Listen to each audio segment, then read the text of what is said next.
അറിവുകളിലേക്ക് എല്ലാവർക്കും സ്വാഗതം. കേരളം 1500 കോടി രൂപയുടെ വായ്പ സഹായം നൽകിയത് കാരണം 2 മാസത്തെ ക്ഷേമ പെൻഷൻ വിതരണം ഉടൻ.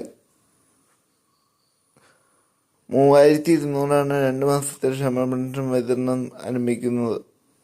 62 ലക്ഷം വരുന്ന ജനങ്ങൾക്കാണ് സഹായം എത്തുക. ക്രിസ്മസിന് മുമ്പായി എല്ലാവരിലേക്കും തുക എത്തിച്ചേരുന്ന പോലെയാണ് വിതരണ നടപടി തുടങ്ങുന്നത്. ക്ഷേമ പെൻഷൻ തട്ടിപ്പ് അവസാനിപ്പിക്കാൻ മൊബൈൽ ആപ്പ് വരുന്നു.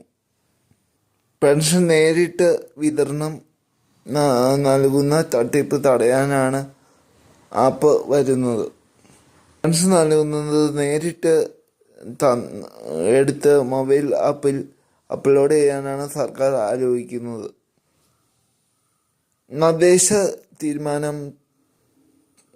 തദ്ദേശ ഇത് ആലോചിച്ച് നടപ്പിലാക്കും. സർക്കാർ ജീവനക്കാർ പെൻഷൻ അർഹതയില്ലാതെ വാങ്ങി എന്ന അറിയിപ്പ് പുറത്തു വന്നിരുന്നു. ഇത് സർക്കാർ ജീവനക്കാർക്ക് വലിയ പണിയാണ് കൊടുത്തിരിക്കുന്നത്. വാങ്ങി അത്തരം പെൻഷൻ പലിശ അടക്കം ഈടാക്കാനാണ് സർക്കാരിൻ്റെ തീരുമാനം.